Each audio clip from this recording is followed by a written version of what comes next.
संवाद साधत आहेत. आपण थेट त्यांच्याशी बोलूया. अण्णा, काय सांगाल? प्रचार जोरात सुरू आहे आणि आज तुम्ही चक्क मेट्रोतनं प्रवास करताय.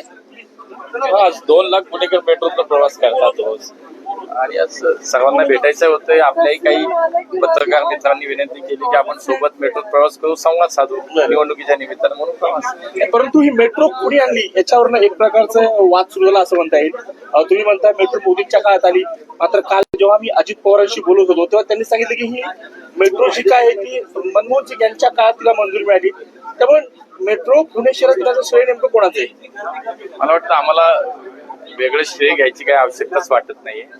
कारण पुणेकरांना ही माहिती आहे की नेमकी मेट्रो कुणाच्या प्रयत्नात आली, कुणी चालू केली. बघा, 2001 ते 2014 माननीय मनमोहन सिंगजी देशाचे प्रधानमंत्री होते. त्याच पूर्ण काळात पालकमंत्री दादा होते. त्यावेळेला मेट्रोचं किंचितभर काम नाही झालं, कागद पण पुढे हल्ला नाही एक पण. आणि त्याच्या आधी खूप वर्ष नुसती चर्चा होती. बघा, यांचीच गल्ली ते दिल्ली सत्ता होती. दिल्लीत कधी मेट्रो आली हो? दिल्लीमध्ये किती साली मेट्रो आली? काय केलं मग या लोकांनी? ते ज्याला आणायची इच्छाशक्ती असेल ते कधी झाली असती? मला वाटतं मग त्यासाठी 2014 उजेडावा लागला. मोदीजी प्रधानमंत्री झाले. सगळ्या तांत्रिक, कायदेशीर ज्या काही सगळ्या प्रक्रिया त्या पूर्ण झाल्या सगळ्या.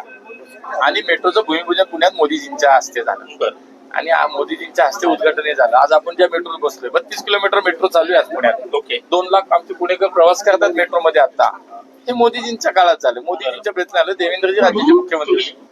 आता जेव्हा अजितदादा म्हणतायत की मनमोहन सिंग नाही, तर मग मला त्यांना तुम्हीच प्रश्न विचारा, मग मोदीजींच्या नेतृत्वावरती आणि कर्तृत्वावरती विश्वास नाहीये का त्यांना? ओके, हे विचारा. आणि अजून एक प्रश्न आहे. खरं तर अजित पवार वारंवार सातत्याने जेव्हा पुण्यात असतात तेव्हा पुण्यातलं त्रिकूट बदला असं त्यांचं म्हणणं आहे.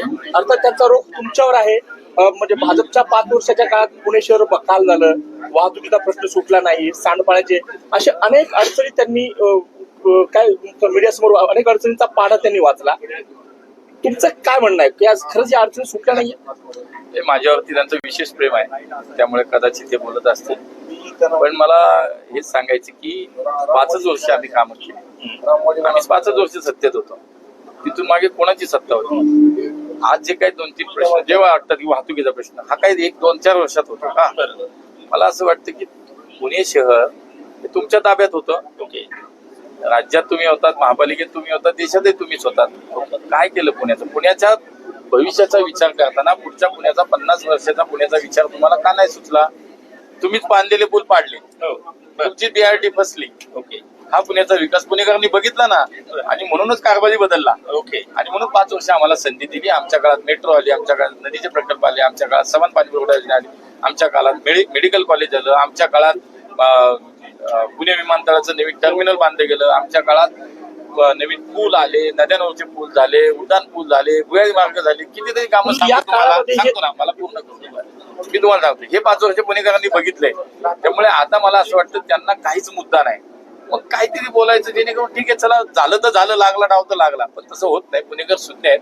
पुणेकर हे विकासाला मत देतात, विश्वासाला मत देतात आणि भविष्याला मत देतात. ते भाजपला देणार. तुम्ही आता जी काही विकास कामांची यादी वाचून दाखवली त्याच्यामध्ये प्रचंड भ्रष्टाचार झाला असा देखील त्यांनी आरोप केलाय. टक्केवारी असेल, 5 वर्ष आमच्याकडे आली. लक्षात घ्या, त्याचं काय झालं असतं तर त्यानंतर झालेलं महापालिका आहे का नाही का? पिंपरी चिंचवड पालिकेचं उदाहरण सांगितलं, जवळपास 4,000-5,000 कोटीच्या होत्या, त्या 2,000 कोटीवर आल्या असं देखील त्यांनी सांगतो ना मी तुम्हाला. बघा, दोन्ही महापालिकेच्या निवडणुका झाल्या, त्याच्यानंतर आम्ही जिंकलो, आम्ही काम केली आणि म्हणूनच आलेल्या ह्या आत्ताच्या 5 वर्षापूर्वी म्हणजे त्यानंतर 5 वर्षांनी निवडणुका झाल्या विधानसभेच्या, लोकसभेच्या. आम्ही चांगलं काम केलं म्हणून पुणेकरांनी, पिंपरी चिंचवडकरांनी आम्हाला निवडून दिलं ना. ओके, आम्ही जर चुकीचं केलं असतं तर उभं केलं असतं का आम्हाला? यांना घरी पाठवले ते घरीच पाठवले, परत नाही आणणार त्यांना पुणेकर आता. परंतु जे अजित पवार सोडून द्यावं, जे मुद्दा नाही ते काही बोलतात, पुण्याच्या कारभारावर टीका करतात, तेच अजित पवार पुढे देवेंद्र फडणवीस असतील किंवा नरेंद्र मोदी यांचं कौतुक करताना दिसतंय. तेच सांगतो ना की एक वाक्य तर नाही, म्हणजे तेच झालं की मला वाटतं काही गोंधळलेले कन्फ्युज आहेत की काय माहिती. बरं का, आता पुण्याचं विषय काय असणार, किती जागा येतील, ही निवडणूक कशी लढताय तुम्ही? मी तुम्हाला सांगितलं की आम्ही जे काही काम केले 5 वर्ष महापालिका म्हणून, राज्य सरकार आणि केंद्र सरकार म्हणून मोदीजींच्या नेतृत्वात 11 वर्ष पुण्याला जे प्रकल्प आले, जी कामं झाली, त्यात आम्हाला पूर्ण विश्वास की पुण्या एकदा महापौर भाजपचाच होईल आणि तो 120 ते 125 जागा जाईल. आपण पाहू शकता हे होते पुणे शहराचे खासदार आणि केंद्रीय राज्यमंत्री मुरलीधर मोहोळ. पुण्याची जनता यावेळी सुद्धा भाजपावर विश्वास दाखवेल आणि महापौर भाजपाचाच होईल असा विश्वास मुरलीधर मोहोळ यांनी केला. पुण्याहून किरण शिंदे, लोकमत.